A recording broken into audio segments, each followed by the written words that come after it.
Hello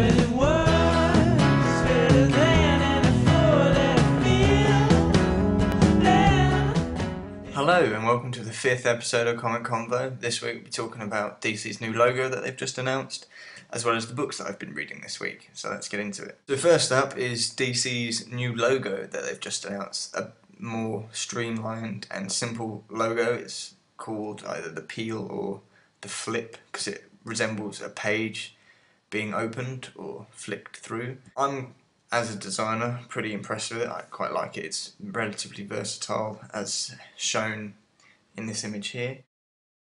You can have different characters used in the logo, like the Watchmen one that's seen there, and Green Lantern and the Batman one. They're quite obviously that character, so they can use it to fit into the book's feel a bit more than the current logo does. So branding wise, I think it's quite a clever idea. I know some people are pretty annoyed at it, but they're always going to be those people. I don't see any problem with it. I think it's going to look quite nice. It looks quite simple. More like a Marvel style logo, where it's just a box with the word in it, or Vertigo for that matter. So it's quite a nice simple logo. Their one before is, as you see there, it's kind of, there's a lot going on for a logo, especially with all the other gumph on a page. So yeah, I'm pretty sold on it. I'd like to see it when it's on a book. So seeing as this is my 5th episode and that ties in nicely with some of the releases this week, I'm going to be reviewing 2 number 5 books from the DC New 52.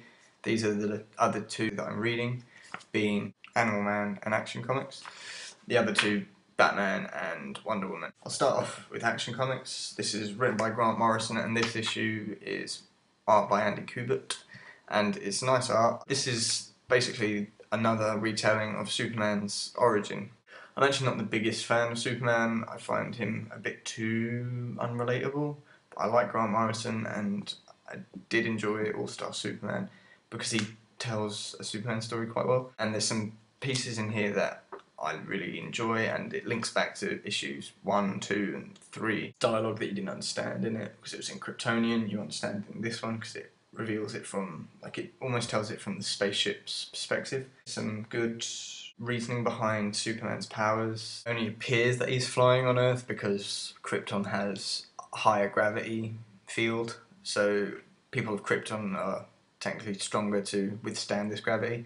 So when Superman's on Earth, he can go beyond that, and I guess that's the same reason why his eyes are lasers, because you need to see better. So that's another nice sort of understanding of the character's powers that way, because usually it's like, oh, he's an alien, he's got superpowers, but now there's sort of some relatively logical scientific reasoning behind it, and that makes it more interesting for me. So that's got me sold. Second book, as I said, is Animal Man number 5. This is written by Jeff Lemire with art by Travel Foreman. If you've seen an episode of this, the first episode of this show, you'll know that I'm a pretty big fan of Sweet Tooth, Jeff Lemire's Vertigo book, and it feels as if that he's actually taken a lot more effort and time of his to write this book, because seriously, from issues 1 to this current one, number 5, it's just escalated. Like, the book is really hotting up. The first issue was like almost the unsung hero of the relaunch of the books, but each month this book comes out and it doesn't fail. Like a couple of the books have. I felt that Batman number 2 wasn't as strong, then it picked up again by 3.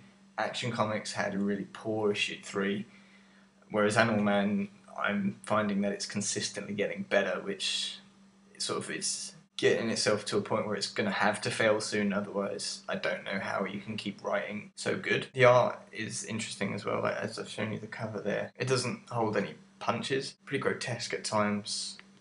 Just flick to that page and that's what you get. It's great because it's all in a stylized way, and it doesn't feel too horrible. Travel Foreman's got a really interesting style because he can draw animals and other things in a really photorealistic way. When he picks up another type of thing, you can get really bizarre things. In fact, that's a really good example because you've got like the bears and all the animals around it, and then there's this grotesque figure that they're all attacking. Anyway, I highly recommend everyone to read this book. If you haven't already, the trade of these 5 issues, that should come out soon. I couldn't recommend Animal Man anymore. It's my favourite book of the New 52.